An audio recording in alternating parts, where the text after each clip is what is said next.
Hello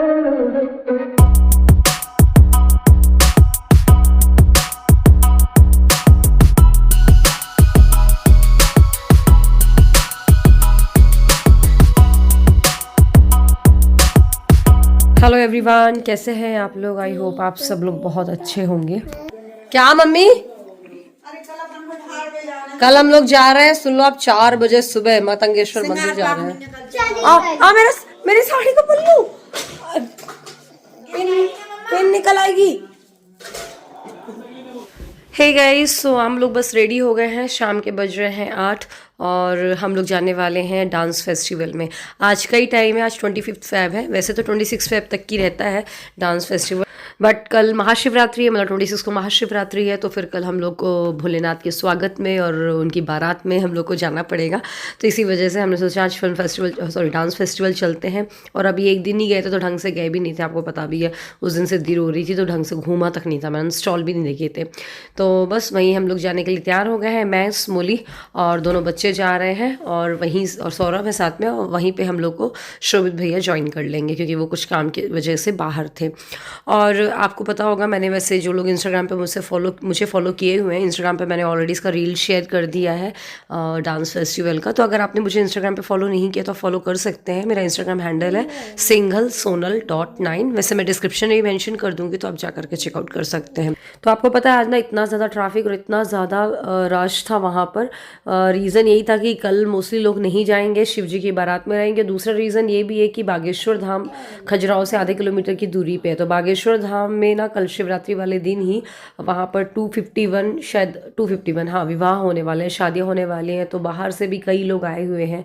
तो एक ये भी वजह है कि आज यहाँ पर भीड़ ज़्यादा है। और शिव जी की बारात में भी बहुत ज़्यादा भीड़ होने वाली है। और शिव जी की बारात में वैसे भी लोग बाहर से आते हैं। यहाँ पर मतंगेश्वर टेम्पल है। अगर आप खजुराहो नहीं आए तो आप ज़रूर से प्लान करिए, मैं आपको बोलूँगी खजुराहो घूमने का, क्योंकि आपको बहुत अच्छा लगेगा यहाँ पर घूम के। बट आप ठंड में कोशिश करिए, ठंड का टाइम जो होता है नवंबर वाला, वो बहुत अच्छा होता है क्योंकि यहाँ पर गर्मी बहुत ज़्यादा पड़ती है। तो बस ये हम पहुँच चुके हैं फेस्टिवल में और बस एंजॉय करते हैं। तो पहले तो हम ना स्टॉल में गए, और जो एक्चुअल में जो डांस होती है वो अंदर जा कर के होते हैं डांस। पहले यहाँ एंटर करते वक्त ना ये पूरा देखो आप, एग्जीबिशन टाइप का होता है, मतलब स्टॉल लगे होते हैं। आपको जो कुछ भी परचेज करना हो करिए। इसमें हैंडमेड आइटम्स भी होते हैं, साड़ियाँ, ईयररिंग्स, बहुत कुछ चाहिए आपको। ये क्या है? ये खुजलाने वाला है। तो आपने देखा यहाँ पर बैम्बू का ही बहुत सारा सामान था, साथ में ये मंडाला आर्ट और लिपन आर्ट भी है। तो बहुत कुछ देखने को मिलता है, जो कुछ भी लेना हो आप ले सकते हो। तो हमने वैसे कुछ लिया नहीं है, बट सौरभ ने पता किया है कुछ, शायद लेकर के भी आए थे वो बाद में नेक्स्ट डे। आपको पता है ये जो एग्जीबिशन होता है ये वैसे रात की 11 बजे तक की रहता है, बट जो डांस होते हैं प्रॉपर वो 10 बजे तक की रहता है, या 9:30 10 बजे तक की रहता है। तो हम लोग ना जब इसके मतलब एंटर किया हमने यहाँ पर, तो हम लोग को एकदम से दिमाग में नहीं थी कि पहले हम डांस देख ले, उसके बाद ही स्टॉल घूमे। तो ये गड़बड़ हो गई हमसे। फिर एकदम से अचानक से याद आया कि चलो यार डांस देख लेते हैं। डांस हम लोग देखे हुए हैं, लेकिन स्मोली के लिए फ़र्स्ट टाइम था, स्मोली को मेन दिखाना था। तो फिर हम लोग यहाँ पर कुछ देखे, फिर एकदम से याद आया, फिर हम यहाँ से जल्दी से भागे डांस देखने के लिए। लेकिन वहाँ पहुँच के भी क्या हुआ, वो डांस ख़त्म ही हो चुके थे, फिर परफॉर्मेंसेस कोई भी नहीं रह गई थी। तो बहुत हम लोग को ना इतना पछतावा हुआ कि काश ये पहले याद आ जाता तो आराम से हम देख पाते। और यहाँ पर अब तो भैया नन्नू बड़ी हो गई, तो नन्नू की फ्रेंड्स भी मिलती है, कहीं भी जाओ, जैसे शादी पार्टी में भी जाओ तो नन्नू पता है अपने फ्रेंड्स को खुशी रहती है, मम्मा हो सकता है मेरी फ्रेंड आएगी। तो इसको अपनी 2 फ्रेंड्स मिल भी गई थी। और बस इसके बाद हाँ, नन्नू की एक मैम है, उनका भी स्टॉल था यहाँ पर, तो हम उनसे भी मिलने गए। सूट कलेक्शन था उनका, अच्छा था, बढ़िया। फिर ये बहुत सारी चीज़ें थी जो कुछ मैं कैप्चर कर पाई, मैंने बोला चलो दिखाते हैं आपको। बस इसके बाद यहाँ पर म्यूज़ियम भी होता है, जैसे पेंटिंग्स होती हैं, और इंस्ट्रूमेंट, म्यूज़िकल इंस्ट्रूमेंट्स का भी एक अलग से म्यूज़ियम था, भरतनाट्यम का, तो ऐसा अलग अलग होता है। और ये 51st है जो Khajuraho film festival, sorry dance festival जो हो रहा है, ये 51st है। यहाँ पर फिल्म फेस्टिवल भी होता है, आपको पता होगा, दिसंबर में, तो इसलिए मुझे बोलते वक्त ना कन्फ्यूजन हो जा रहा था। तो आगे के एरिया में पूरा एग्जीबिशन था। फिर ये देखिए अंदर जा कर के यहाँ पर है डांस का पूरा, तो ये वेस्टर्न टेम्पल कहलाता है। और यहाँ देखेंगे आप, इस पूरे साइड में हर एक दिन का लिखा हुआ है कि कौन से दिन कौन कौन से परफॉर्मर्स आ रहे हैं परफॉर्म करने के लिए, कहाँ कहाँ से आ रहे हैं, क्या क्या होने वाला है। सो हमारे कंट्री के, इंडिया के जितने भी डांस फॉर्म्स हैं, कथक, कुचिपुड़ी, भरतनाट्यम, ऑलमोस्ट सारे कवर किए जाते हैं यहाँ पर। और आज ये वाला होने वाला है। तो ये वेस्टर्न टेम्पल ना मैं कोशिश करूँगी कभी आपको दिन में घुमाने आऊँ। अभी तो रात हो रही है तो इतना समझ में नहीं आ रहा, बट बहुत अच्छा लगता है। हाँ बस ये कि अब जैसे गर्मी आ रही है, धूप बहुत ज़्यादा रहेगी, वरना ठंड के टाइम पे तो एक नंबर लगता है। और यहाँ पर वेडिंग फ़ोटो शूट्स वगैरह भी होते हैं, सिनी का भी हुआ था यहाँ पर, बहुत अच्छा लगता है। तो बस यहाँ पर हम खड़े ही थे, फिर इतने में अनाउंसमेंट हुआ कि ये जो है क्लोजिंग था करके, तो ख़त्म ही हो गया था। बट फिर भी हम थोड़ी देर यहाँ पर आए, बैठे और थोड़ा बहुत हमने देखा भी। मैंने चलो आपको डांस नहीं दिखा सकी तो स्टेज तो दिखा ही दूँ। तो ये आप सामने देख रहे हो जहाँ पर डांस हो रहा था, ये एक्चुअल मंदिर है, ऐसा नहीं है वॉलपेपर है। ये जो हमारे खजुराहो के वेस्टर्न टेम्पल है ये हैं, और उन टेम्पल्स के बीच में स्टेज बना करके डांस किया जाता है। बस फिर यहाँ से हम वापस निकल आए, फिर हो गया, फिर खाने पीने के स्टॉल में गए हम। मैंने बोला बच्चे भी हैं, सिद्धि का मेन लगता है कि वो सोने वाली है, क्योंकि आपको पता है वो 8:30-9 बजे सो जाती है। लेकिन हाँ उसके पहले हमने बोला चलो एक आधी म्यूज़ियम चलते हैं, घुमा देते हैं, क्योंकि फिर वापस दूर आना पड़ेगा, खाने का बिल्कुल एंड में है।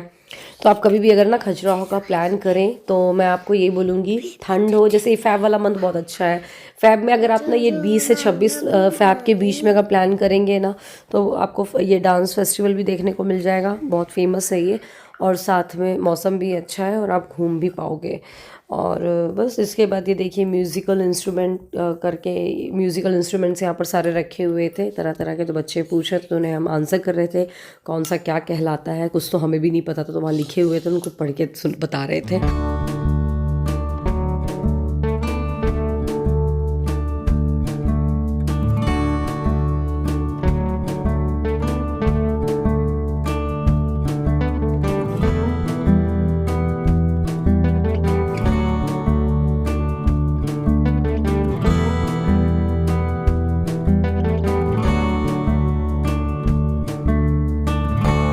सो शोभित भैया ने भी हम लोग को ज्वाइन कर लिया था। फिर हमने आराम से खाया, सैंडविच, काठी रोल, बहुत कुछ ऑर्डर किया खाने के लिए, आराम से खाया पिया और फिर बस हम वापस आ गए। अभी सुबह पता है आपको 4 बजे मिल रहा, सॉरी 5 बजे।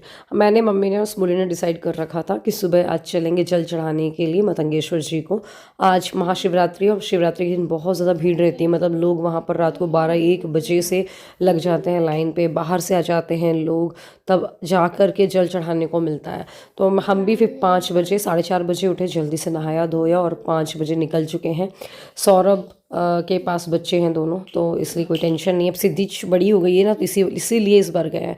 जब आपको पता है मेरी जब शादी हुई थी तो शुरू के 3 साल मैं आई हूँ, फिर 3 साल बाद शादी के मेरे फादर इन लॉ एक्सपायर हो गए थे। तो फिर हम लोग नहीं, मतलब मम्मी तो जाती ही नहीं थी मतंगेश्वर, तो उनको बहुत मनाया, तब 3-4 साल बाद जाना स्टार्ट किया मम्मी ने। तो मतंगेश्वर फिर हम लोग महाशिवरात्रि में जाना ही बंद कर देते। फिर सिद्धि हो गई थी, तो सिद्धि भी छोटी थी, तो छोटे बच्चे को छोड़ के थोड़ी जाना मुश्किल हो जाता है, क्योंकि फीड कराना ये सब।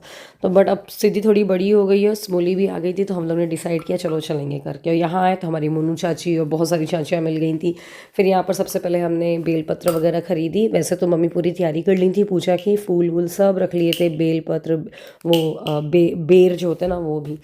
फिर हम यहाँ पर आए तो ये एक पेड़ है, यहाँ पर बोला जाता है बहुत सारे भगवान का वास होता है, तो यहाँ पर परिक्रमा कराई हमने, पूजा करी। फिर इसके बाद चल दिए जल्दी से लाइन में लगने के लिए। जल वगैरह सब हम घर से लेकर के आए थे। अब बिलीव नहीं करोगे, इतनी अच्छी फीलिंग आ रही थी ना मुझे, तो अपने शुरू के दिन याद आ रहे थे जब मैं शादी करके आई थी, नई बहू सी थी। मतलब जनवरी में मेरी शादी हुई थी और फ़ैब में ही पड़ी थी शिवरात्रि, तो तब मैं आई थी। तो मैं पहले देख के रह गई थी कि बाप रे इतनी भीड़ में। मम्मी के साथ आई थी मैं रात को 3 बजे, 3 या 4 बजे, 3 बजे उठी होंगी, 4 बजे आई थी। और ऐसी भीड़ तब भी थी, ऐसी भीड़ आज भी है। और बस फिर आप देखिए यहाँ से अभी पार करके फिर वो जो स्टेयर्स दिख रहे हैं मतंगेश्वर टेम्पल के, पूरी भीड़ भरी हुई है मतलब। और ये क्या होता है कि महाशिवरात्रि के दिन अलग से ये गेट कर देते हैं, जिससे कि भगदड़ नहीं मचे और आराम से सबको दर्शन हो जाए। तो बस यहाँ पर लाइन में बहुत देर, मतलब करीब हमें 1 घंटे लगे हुए। देखिए आप, मतलब उजाला भी हो गया है। फिर बड़ी मुश्किल से मैं मोबाइल भी निकाल रही थी, डर भी लग रहा था कभी ऐसा ना हो गिर विर जाए, अगर गिरा ना तो फिर तो उठाना ही मुश्किल पड़ जाएगा इतने भीड़ में। बट ठीक, हमने दर्शन करे बहुत अच्छे से। और बस चलिए मतंगेश्वर टेम्पल चलते हैं बढ़िया, और भगवान भोलेनाथ के दर्शन करते हैं।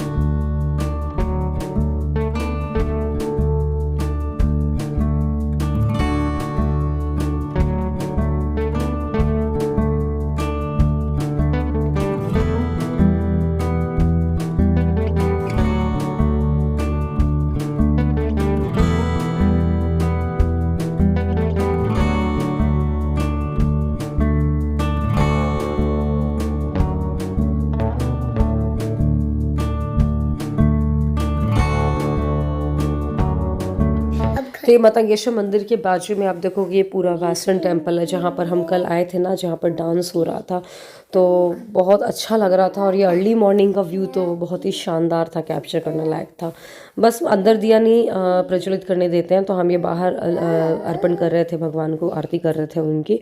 और बस उसके बाद हम आ गए नीचे, थोड़ी सी हमने फ़ोटो वोटो निकाली और इतना अच्छा लग रहा था ना, दिल को इतना सुकून मिल रहा था, सच में बहुत अच्छा लग रहा था वहाँ से आकर के। और नींद भी सारी गायब हो गई थी।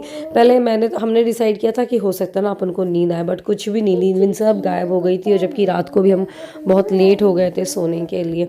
और हाँ, हमने ऑटो वाला बुक कर रखा था, इस वजह से हम आ गए। इस चीज़ के लिए तो ऑटो वाले को सबसे ज़्यादा थैंक यू बोलना चाहिए, क्योंकि इन लोग को तो सोना था, तो इन लोग के तो चक्कर में उस 6 से 7 से और 10 बज जाते तो भी ना पाते हम, तो इसी वजह से ऑटो के चक्कर में आ गए थे हम। फिर बस हमने फटाफट चाय बनाई, चाय पी। और आज हमारा फास्ट है महाशिवरात्रि का, मेरा और स्मूली का। और साथ में आपको बता दूं कि आज रात को ना बहुत बढ़िया भव्य बारात निकलने वाली है शिव जी की, तो जो कि मैं नेक्स्ट व्लॉग में शेयर करूंगी आपसे। तो उम्मीद करती हूँ व्लॉग पसंद आया होगा। अगर अच्छा लगा है तो लाइक ज़रूर करिएगा, शेयर करिएगा। मिलते हैं अगले व्लॉग में, तब तक के लिए अपना ध्यान रखिएगा।